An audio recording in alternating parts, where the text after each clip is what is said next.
ಮಿಲನ ಹಿಟ್ಲರ್ ಕಲ್ಯಾಣ ಖ್ಯಾತಿಯ ಸ್ಯಾಂಡಲ್ವುಡ್ನ ನಟ ದಿಲೀಪ್ ರಾಜ್ ನಿಧನ. ಸ್ಯಾಂಡಲ್ವುಡ್ಗೆ ಮತ್ತೊಂದು ದೊಡ್ಡ ಆಘಾತ ಉಂಟಾಗಿದೆ. ನಟ ನಿರ್ಮಾಪಕ ದಿಲೀಪ್ ರಾಜ್ ಅವರು ಹೃದಯಘಾತದಿಂದ ಇಂದು ನಿಧನರಾಗಿದ್ದಾರೆ.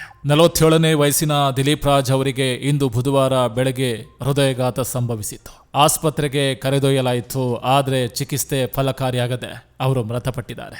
ನಟ ದಿವಂಗತ ಪುನೀತ್ ರಾಜ್ಕುಮಾರ್ ಅವರ ಅಭಿನಯದ ಮಿಲನ ಸಿನಿಮಾ ಸೇರಿದಂತೆ ಕನ್ನಡ ಚಿತ್ರರಂಗದಲ್ಲಿ ಹಲವು ಸಿನಿಮಾಗಳಲ್ಲಿ ನಟಿಸಿದ್ರು.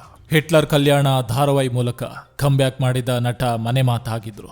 ಇಂತಹ ಪ್ರತಿಭಾನ್ವಿತ ನಟ ಇಂದು ಆಪ್ತರು ಕುಟುಂಬವನ್ನ ಅಗಲಿದ್ದಾರೆ.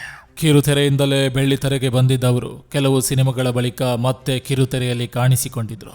ಸಿನಿಮಾ ಮತ್ತು ಟಿವಿ ಎರಡರಲ್ಲೂ ತೊಡಗಿಕೊಂಡಿದ್ರು. 2005ರಲ್ಲಿ ತೆರೆ ಕಂಡಿದ್ದ ಬಾಯ್ ಫ್ರೆಂಡ್ ಸಿನಿಮಾದಲ್ಲಿ ನಾಯಕ ನಟರಾಗಿ ಬಣ್ಣ ಲೋಕ ಪ್ರವೇಶಿಸಿದ್ರು. ಇನ್ನು ಅಪ್ಪು ಅಭಿನಯದ ಮಿಲನ ಸಿನಿಮಾದಲ್ಲಿ ಪ್ರಮುಖ ಪಾತ್ರ ನಿರ್ವಹಿಸಿದ್ರು. ಪ್ರಮುಖ ಸಿನಿಮಾಗಳಲ್ಲಿ ನಟನೆ. 2005ರಲ್ಲಿ ನಾಯಕ ನಟನಾಗಿ ಚಿತ್ರರಂಗ ಪ್ರವೇಶಿಸಿದ್ರು. ನಾಯಕನ ಪಾತ್ರವು ಅವರ ಕೈ ಹಿಡಿಯಲಿಲ್ಲ. ಬಳಿಕ ಅವರು 2007ರಲ್ಲಿ ತೆರೆಗೆ ಬಂದು ಭರ್ಜರಿ ಪ್ರದರ್ಶನ ನೀಡಿದ ಮಿಲನ ಸಿನಿಮಾದಲ್ಲಿ ನೆಗೆಟಿವ್ ರೋಲ್ ಮಾಡಿದ್ರು.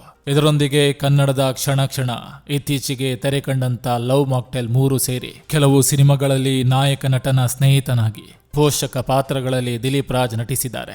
ರಿಯಾಲಿಟಿ ಶೋಗಳಲ್ಲಿ ನಿರೂಪಕರಾಗಿಯೂ ಇವರು ಕಾಣಿಸಿಕೊಂಡಿದ್ದಾರೆ. ಹಿಟ್ಲರ್ ಕಲ್ಯಾಣ ಧಾರಾವಾಹಿಗೆ ಇವರೇ ನಿರ್ಮಾಪಕ.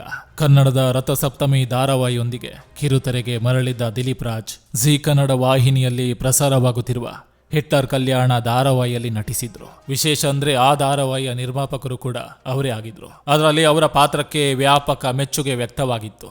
ಜೀ ಕನ್ನಡದಲ್ಲಿ ಪ್ರಸಾರವಾಗುತ್ತಿರುವ ಜನಪ್ರಿಯ ಧಾರಾವಾಹಿ ಕೃಷ್ಣ ರುಕ್ಕು ನಿರ್ಮಾಪಕರು ಇವರೇ ಆಗಿದ್ದಾರೆ. ಕಿರುತೆರೆ ಬೆಳ್ಳಿತೆರೆಗಳಲ್ಲಿ ಸಕ್ರಿಯರಾಗಿದ್ದ ದಿಲೀಪ್ ರಾಜ್ ಸಾವು ಚಿತ್ರರಂಗಕ್ಕೆ, ಅವರ ಆಪ್ತರು ಮತ್ತು ಕುಟುಂಬ ವರ್ಗಕ್ಕೆ, ಅಭಿಮಾನಿಗಳಿಗೆ ದೊಡ್ಡ ಆಘಾತವಾಗಿದೆ. ಅಂತ್ಯಕ್ರಿಯೆ ಕುರಿತು ಕುಟುಂಬ ಮೂಲಗಳಿಂದ ಇನ್ನಷ್ಟೇ ಮಾಹಿತಿ ಬರಬೇಕಾಗಿದೆ. ಇಂತಹ ನಟನನ್ನು ಕನ್ನಡ ಇಂಡಸ್ಟ್ರಿ ಕಳೆದುಕೊಂಡಿದೆ. ಮಿಲನ ಹಿಟ್ಲರ್ ಖ್ಯಾತಿಯ ದಿಲೀಪ್ ರಾಜ್ ಅವರ ಆತ್ಮಕ್ಕೆ ಶಾಂತಿ ಕೋರೋಣ. ಅಂದಾಗೆ ದಿಲೀಪ್ ರಾಜ್ ಅವರ ಸಿನಿಮಾ ಹಾಗೂ ಧಾರಾವಾಹಿಗಳನ್ನು ನೀವು ನೋಡಿದ್ದರೆ ಕಮೆಂಟ್ ಬಾಕ್ಸ್ನಲ್ಲಿ ಆ ಸಿನಿಮಾದ ಹೆಸರನ್ನು ತಿಳಿಸಿ. ಇದು ಅನುವಾದ. ಮತ್ತೆ ಮುಂದಿನ ಸುದ್ದಿಯೊಂದಿಗೆ ನಿಮ್ಮನ್ನು ಭೇಟಿಯಾಗ್ತೇವೆ.